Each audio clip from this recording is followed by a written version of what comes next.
paaɗen koye lefol men joyaɓol.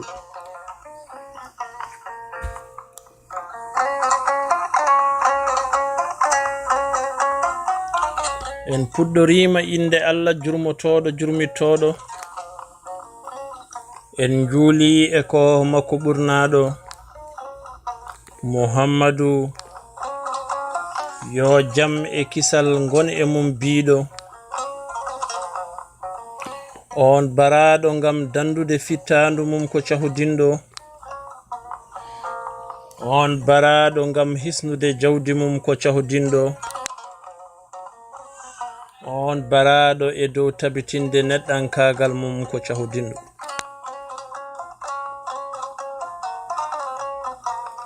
Hettiyankoɓe men tedduɓe, eɗen jaɓana lefol men joyaɓol so hawre welede Allah. Eɗen ciftine tan fale ndi gaaci belɗi nana ton ɗi ko maabu suudu paate hono musidɗo men haadi Samba Tabakali mo juude guuriki. Ene huufi haalirde nde musidɗo mon Chérif Ba mo cilbe mban Samba Gural Baba Leñol. Ha joni jaraten ko e hono rogere arwanire deftere hono professeur Abuubakiri Musaa lam nde o inniri Sawru Ganndal. Rogere nde o wi ɗum ko ɓaleejo adi fof findini fof e hello men 31. Kanko ceernal sernaɓe hono professeur Abuubakiri Musaa lam o wi ko adi ko fof kaalen haala Firawna. Ko goonga haala kalaka e Firawna ha tengti noon hakkunde makko e annabi Musaa wana haala njorka. Firawna ko candulinɗo caliɗo Allah, ɗum ene woodi sanne. So tawi ko noon ene ɗeɓa hawnade seeɗa so wiyama ɓe Firawna ardino diine mumen wonɗo hawri e diineji tellinaɗi. Kono so en loski fiyake o ma en taw ko heewi ko adi fof namdal hol Firawna taw. Ko ngol Firawna ngol sirako e PRA, ngol konngol e hoore mum firtata e ɗemgal misranaɓe hanki ko galle mawɗo. Ndeke noon inde nde fatuno ko e hoɗorde laamɗo leydi ndi. Ko caggal ɗum nde eggi nde faati e laamɗo o e hoore mum. Konngol ngol noon eggugol mum teska laawol gadanol e bindi misranaɓe ko e yonta laamu tataɓu e jamanu laamɗo biyetenoɗo Amenofis Nayaɓo hakkunde hitande 1352 e hitande 1336 hade jibinede annabi Isa.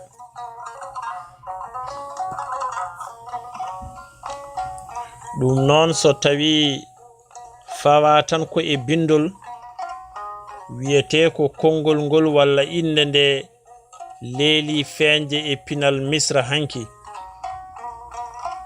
Ene gasa kadi tawa nde feeñi ko ɓooyi kono tawa nde windanoka. Ko wawi hen wonde fof Firawna ko kañum adi wonde laamɗo canƴo mo laamɓe heewɓe mbatatno.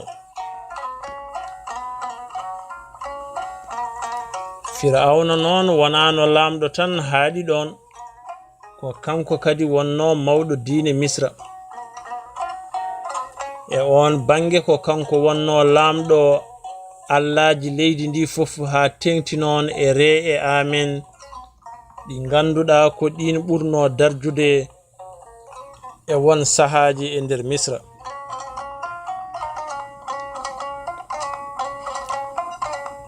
Kanko Firawna ni e asko makko o wiyanno hoore makko ko saare woni ɓiɗɗo ree. Ciftinen tan ree ko Allah mo peñƴi mum gonno mbuuɗu nange ko kanko kadi ɓurno darjude e leydi Misra. Fir'auna wiranno hoore mum ɓiire walla ɓi amen ko ha ɓeyda kulol e hurum mum tan, kono goto e maɓɓe fof yummum e bamum ene gandano, sabu sarɗiji neɗɗo heɓirtuno laamu pawino ko e iwdi e asko. Baɗono Arsepsut, Fir'auna debbo mo fotano hebde laamu, wino kañum ko Allah maɓɓe biyetanoɗo amen, e on jamanu ƴetti yeeso bam makko jibidinimo e yummakko. Kono ɗum fof haɗani nde ameno fistataɓo mawni heptu jappere mum, momti inde makko e nokkuji kewɗi ɗone windano. Ndeke noon no mbiɗen ni ko funti laamu tan ɗum wonno, ɗum noon fotani hawde hay goto. Ene heewi lamɓe askinoɓe koye mumen ha gadda e Sunjata Keita, walla galleji diine jokkoji koye mumen e nulaɗo Allah yo jam e kisal gone mum, tawa so asama tawete ko ɗum wawa gasde.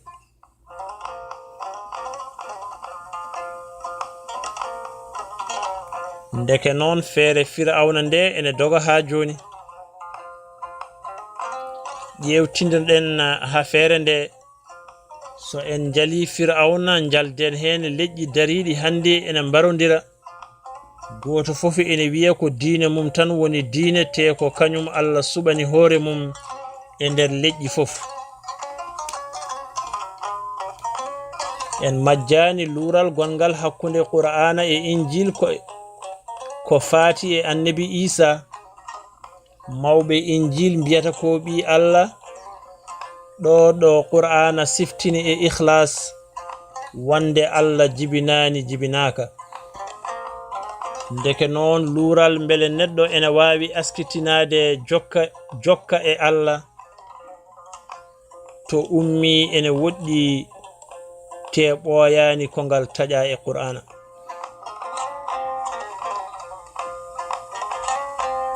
So en garti e Fir'auna mbiyen tawde ko kanko wonno mawɗo diine Misra hanki, so tawi on diine wonɗo hawriti e diineji tellinaɗi, firti ko wanno ko fof bonani.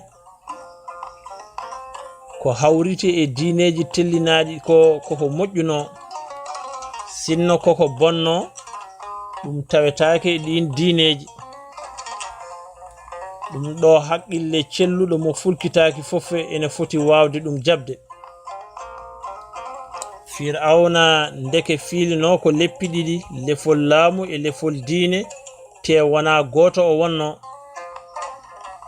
So tawi ɓama ko gila laamu Misra fuɗɗi ha ndengu naati e juuɗe koninkoɓe jaalorinoɓe leydi ndi doole kepti laamu mayri, fiilanoɓe Fir'auna jaasi temedde tata ko seeɗa.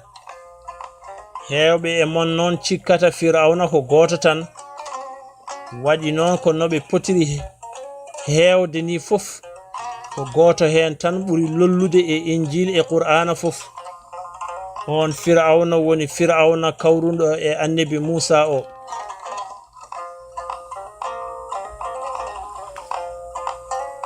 Ala fof ɗo wiya e deftere Allah nde wonde lamɓe Misra hanki fof mbano kono on Fir'auna ni,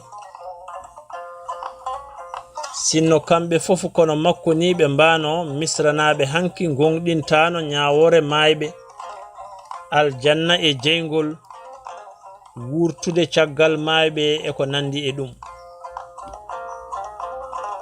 No haala ka jangtora e cimoje hakkunde Musaa e Fir'auna ni ene laaɓi ko Fir'auna goto o ka toɗɗi. On Fir'auna bomso en kulani mbiyen murtuno tan, hawti hoore mum ha sikki foti e Allah. Ene gasa taw ko ɗum saabi ayeji ɗo jomiraɗo wiyata Musaa yo yaato makko mbele ma o siftor ɗum walla ma o hulɗum.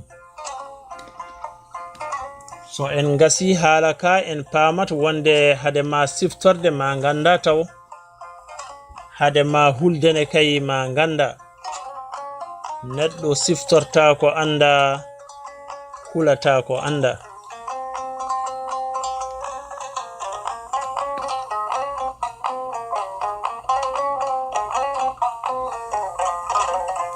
so en duttima dow seeɗa ma en ji no diine misra hanki nandiri e diineji tellinaɗi ɗi sohlani ko eɗen jaño hen kono ma en keɓi wiide wawa deje e hakkille majjuɓe diine Allah ɓadoro ni diine Allah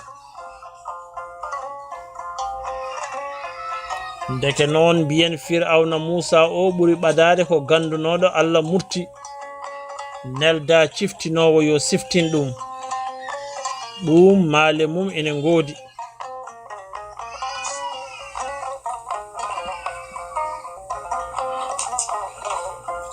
hande o hakkillaji wittoɓe hewɓe nangi ko Fir'auna mo haala mum haalete e Qur'ana o ko Ramses ɗimmo waɗi noon ko bewre Fir'auna bewnonde karallagal mahoɓe makko doole konuji makko keweɗi ngaluji makko jaajgol jimandi makko e kisgol laamu makko e leƴƴi ɗi Misra jimno ɗeɗo geɗe fof kawri ko e Ramses ɗimmo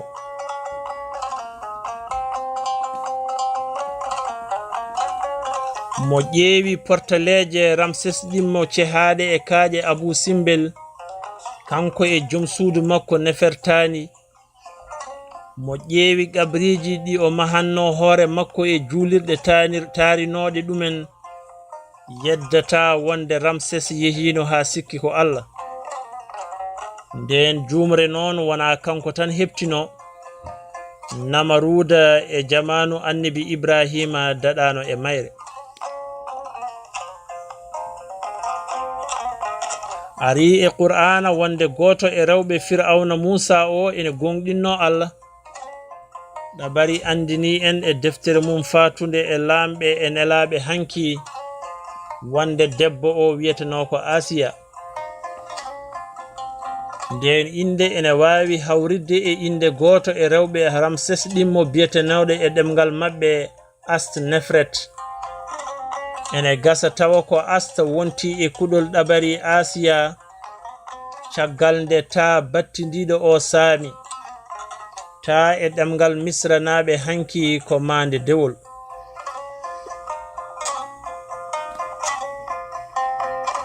ha joni e maaje kolloje wonde ko Ramses ɗimmo woni Fir'auna Musaa ene hen cellal e duuɓi Ramses o wonno ko gorko timmuɗo juɗɗo balɗe sabu wittoji hewɓe nangi ko temodini te o ɓooyi e jappere Misra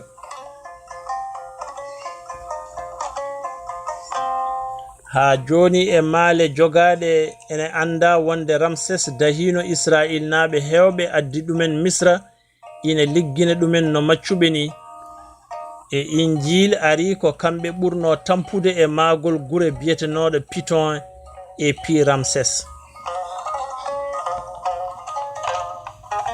kono ɗum fof e waade noon wona anduɓe ɓe hakkillaji men ɓuri nangude wonde ko ɓi Ramses ɗimmo hono meretta wonno Fir'auna Musaa o hen e mabɓe pawi ngon miijo ko eko ari e Injil e nder Injil wiya ko nde Musaa dogi Misra ha artinde tawi ko Fir'auna goɗɗo lomtima mo accuno ɗono ko wawi hen wonde fof mbiyen wandu woturu bonni baaɗi fof hande o nanɗo Fir'auna fof hakkille mum awata ko birwi hakkunde Musaa e oɗo kuɗaɗo Allah kono ɗum fof e waade noon sinno Misra hanki ko leydi niɓɓere majjere e gopol Allah won ko fotano wonde nandugol e fannuji kewɗi diine Misra hanki nandi e diineji tellinaɗi